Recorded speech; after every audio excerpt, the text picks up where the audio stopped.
Hi, if you are somebody who listens to or watches me, I just want to give you a big thank you. Thank you so much. If you have just barely found me, if this is your first episode, first time listening or watching, thank you. Thanks for giving me a shot and for trying it out.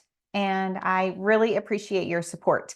If you have watched or listened for a little bit, even whether it's one or two episodes or whether it's more than that, I would invite you to get the word out, share, follow, subscribe, just help get the word out because it really helps the algorithm suggest my episodes to people that are looking for good travel suggestions and wellness ideas and connecting with other people while they travel, all of those kinds of things. If you are interested in that or know somebody who might be, then I really appreciate you.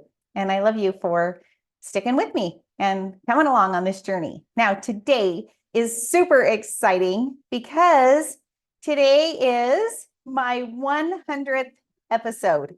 Seriously, this is amazing. You know, when you start these kinds of things, you never really know how, I mean, you assume they're going to last because you start them with the intention that they're going to last and that things are going to go well, but you never like 100% know that things are going to go great. So I am super excited to be celebrating with you my 100th episode, 100 episodes. That is so great. So welcome. And this today is going to be all about celebrating 100, the number 100, because this episode I'm going to be talking about the 100 best travel essentials, AKA the best packing list ever. So you might be thinking, there is no way that when I pack to go on a trip that I would bring 100 things with me. Like that is crazy, especially since I'm not going to list out 5 shirts, so that counts as 5 things or anything like that. So yeah, you might be totally amazed. And this is an awesome list, if I do say so myself, that I put together. Like I kind of started just thinking, oh, what would be good to put on the list? And as the ball kept rolling and rolling and rolling, I just kept adding more and more ideas. And in fact, I had to group some together because I was over 100 when I stopped my list. And so I thought, okay, I gotta pare it down and get it down to 100. So it can be exactly 100. So here we go. The 100 best travel essentials when you are going on a trip. And of course, let's start with the obvious category, which is clothes.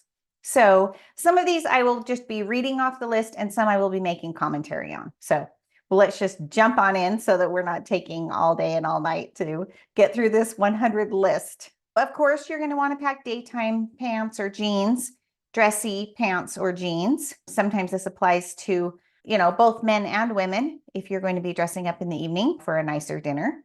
Shorts, if that's applicable, a belt, daytime tops, evening tops, a coat or jacket.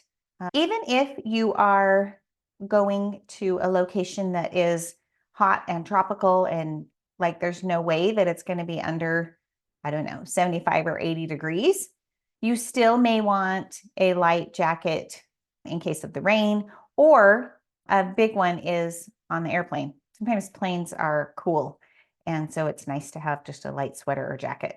Along with that, cardigan, sweater, or hoodie, and skirts for women. So that's just the first 9. Let's keep going.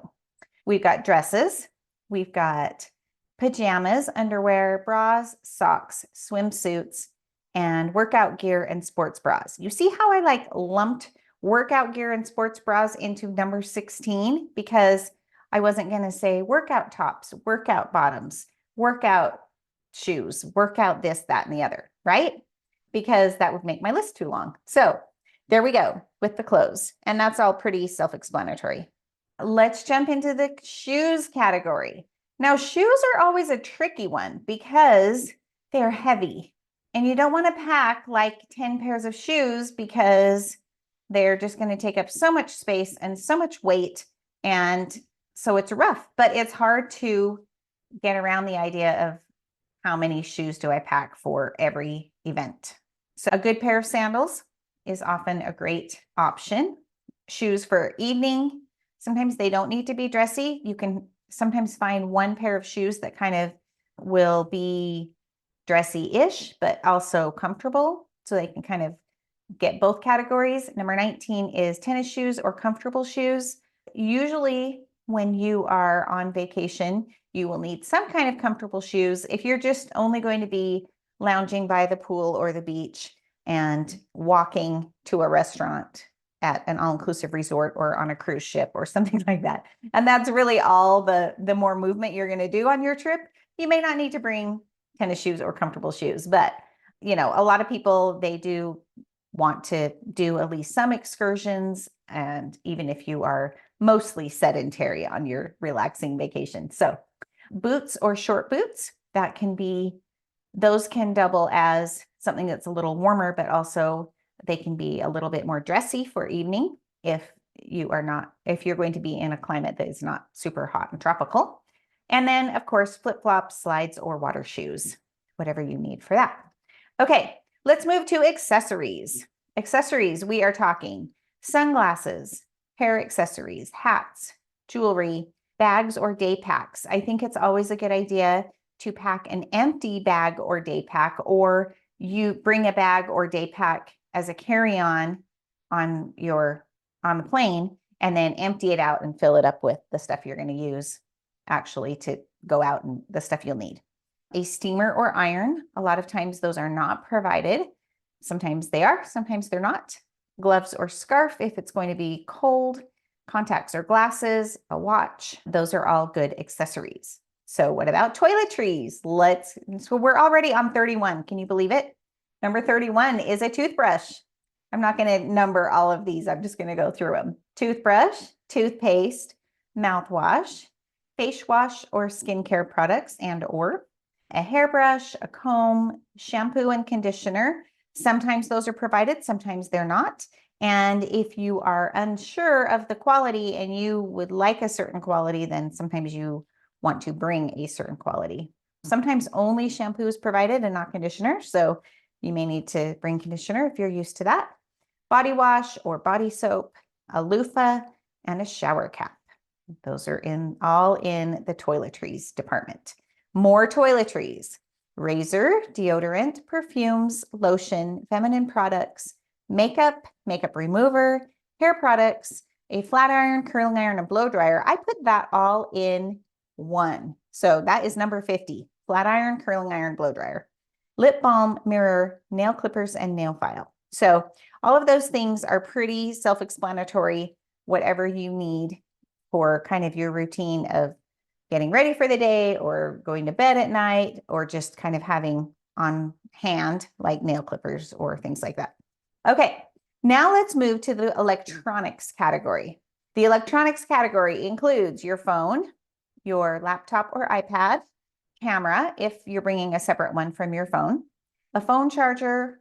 Have you guys forgotten phone chargers like I have? Luckily, I have not ever forgotten a phone charger on a long trip. But on short, like overnight trips or different, like just little short getaways, I totally have. And it's so annoying to forget a phone charger. In fact, now I have a separate phone charger and separate headphones, which headphones is also on this list, separate, that I do not use day to day, that I have in this little bag that I just use to pack in my travel essentials, because I just can't stand it when I forget to bring phone chargers or laptop chargers or things like that. Okay, so back on track. Phone charger, laptop charger, watch charger if needed, electrical adapter if needed. If you are traveling to a foreign country that requires an adapter, don't forget to bring one. A camera charger and batteries if you're bringing a separate camera. Headphones, which we already talked about. Extension cord,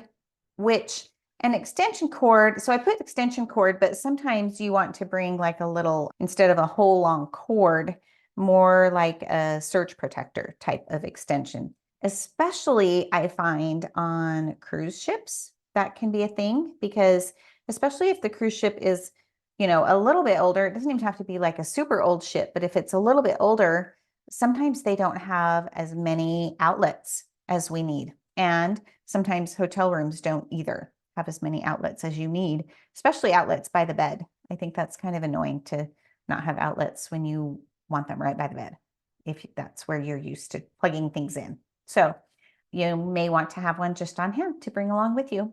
A portable charger. So if you're out and about during the day and you're taking a lot of pictures or video or something like that, and your phone runs out of battery, if you have a portable charger, then you can just charge it up as you go along. Walkie-talkies. These are super fun to have on cruises, or if you are going with a group somewhere that not everybody is going to be, they're going to be somewhat within range, but not always, completely close to each other. Walkie-talkies are really nice for cruise ships, though. And a waterproof phone case. This comes in really handy if you are doing any type of water activities. It's nice to have a waterproof phone case. Sometimes you won't even be bringing your phone with you at all, like you'll leave it in a locker or leave it somewhere. But other times you may want to have your phone with you just in a nice waterproof case. All right, so that is, now we're up to 66. We just finished 66 was the waterproof phone case. So see how fast this is going? This is amazing. This is just, we're like cruising through and we're already way over halfway. All right, the next category is first aid. So yeah, you're gonna want alcohol wipes, antacids, because you don't know how sometimes food in other places is going to affect you. Antibiotic ointment, if you get little cuts or scrapes, things like that. Anti-itch spray or anti-itch gel, Band-Aids for sure. Cold or allergy medication. I will never forget, years ago, we traveled to Seattle to visit some family and just have a little vacation. And we were just there in the area. We were kind of outside and doing some things. And my husband had such a bad allergic reaction. He does get hay fever, and seasonal allergies, but he had such a bad allergic reaction to something, some kind of plant or something that was in the area. And he started to get so that he couldn't breathe and everything. And so we had to run to a store really quick and grab some stuff for his allergies. So anyway, you never know when you may need your allergy medication or something. It's an insect repellent, always a good idea. Sunscreen, and along with the sunscreen, how about some aloe? Because you never know how strong the sun is going to be where you are. And so if you have aloe for after sun, then that helps take care of that. Kleenexes, motion sickness medication. A lot of times you don't know if you're going to be feeling kind of motion sickness. And so they have lots of good products out there. I don't know. I'd say I'm kind of a queen of motion sick medication because I tend to get motion sick all the time. Not so much like riding in a car, although I can, but I do with turbulence on flights. I do, especially if I'm in the water, especially if I'm on a boat. So yeah, so I'm a big one for motion sick medication. Any prescriptions that you have or vitamins that you regularly take, and then pain relievers like acetaminophen, ibuprofen, just whatever you normally take for headaches or things like that. I had some clients return not too long ago, and I think maybe I mentioned this or talked about this already, but I had some clients return not too long ago from a river cruise, and that one thing that was kind of frustrating for them was they forgot to bring like really basic like pain relievers, like stuff you would just take for a headache or for aches and pains or things like that. And in the foreign country that they were in, it was like nobody would sell it to them. They could not find just regular. And I don't know if it was just that they were looking in the wrong places or if, they just didn't happen to be, around good pharmacies or what. But anyway, they really felt like that was one of the biggest little irritants that they had because they could not find just basic pain relievers or things like that. So word to the wise, just bring your own. All right, new category, the miscellaneous category. All right, so I didn't really know what to put these things in, so I decided to put them in the miscellaneous category. Wallet and or purse, a water bottle. I always recommend bringing a refillable water bottle with you. Like it's so great to have in the airport so you don't have to buy bottled water all the time. It's so great to have when you're out and about. You can put it in your day pack that I already talked about earlier and just have it with you so that you've got accessible water. A neck pillow, sleep mask, and earplugs. Often if you are going on like a red-eye flight or an overnight flight, the airlines will provide some kind of a pillow, earplugs sometimes, or headphones, sometimes earplugs, sometimes a sleep mask, but you can't always count on that. And so if you are somebody that really wants to have those types of things, then bring them along with you. Snacks. Snacks are a big one. I remember one time a few years ago, my daughter was flying. She was like 18 or 19, and she was flying somewhere. She had to connect through Boston, and then was flying over to Europe kind of with a youth group.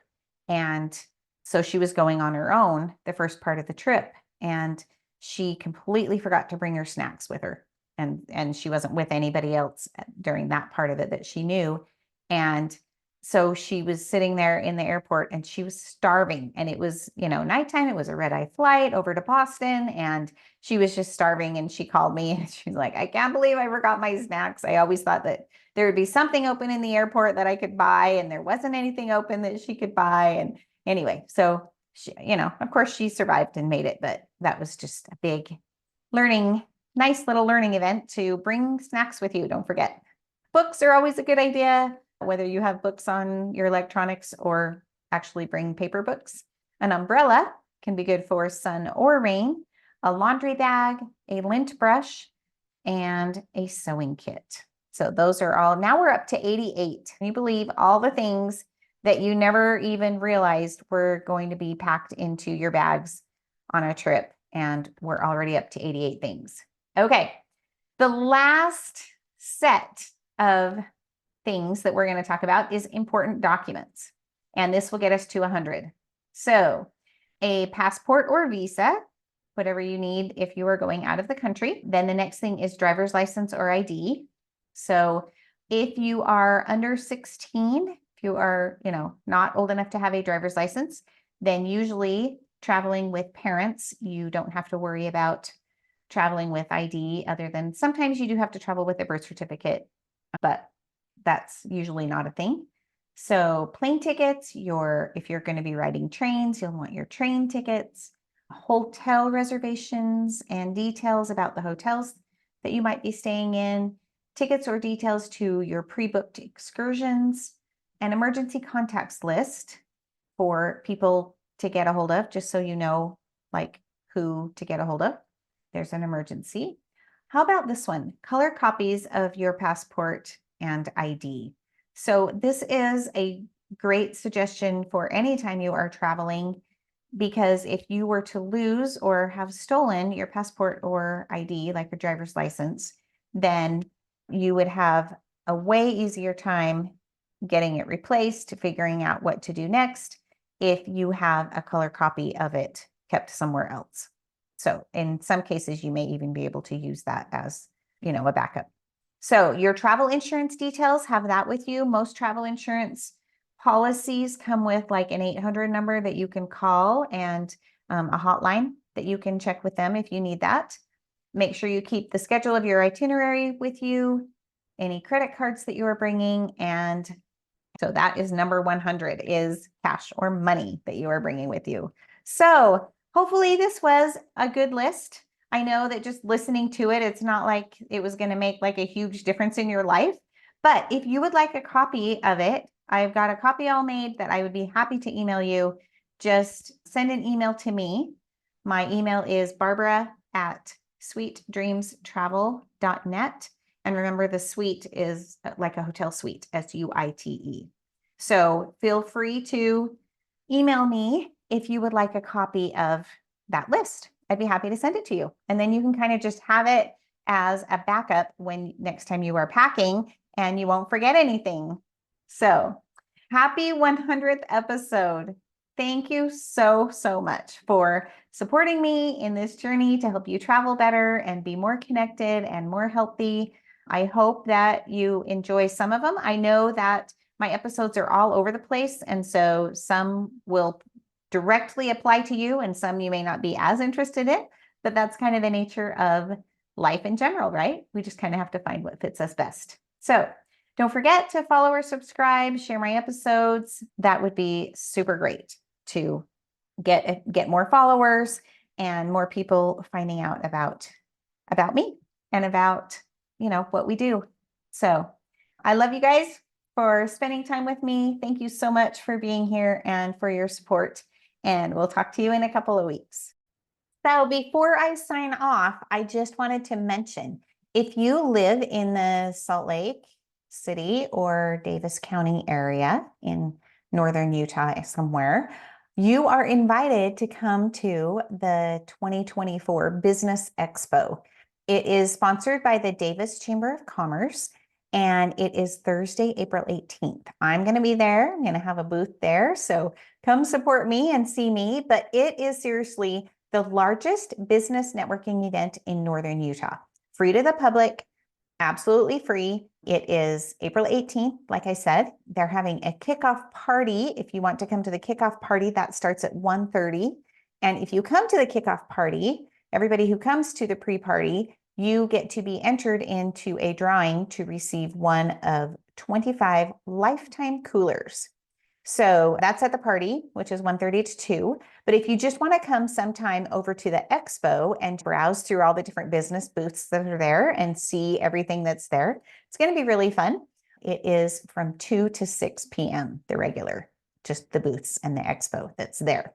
There's going to be a silent disco. There's going to be prizes. Lagoon is providing a lot of prizes. The Weber State cheerleaders are going to be there. There's going to be food. It's just going to be a really great event. Usually there's like 1,000 people that come. And so it's just going to be fun. You want to come check it out, have something to do on Thursday afternoon or evening. It goes until 6. It is at the Davis Conference Center. And I will put the details in the show notes if you are interested in stopping by. So come see me, come say hi. I would totally love to meet you and get to talk to anybody who might be interested or in the area. That would be so great. Anyway, just thought I would mention that. If you've enjoyed this podcast, I would invite you to like, share, or leave a review. Let's help grow our wellness travel community.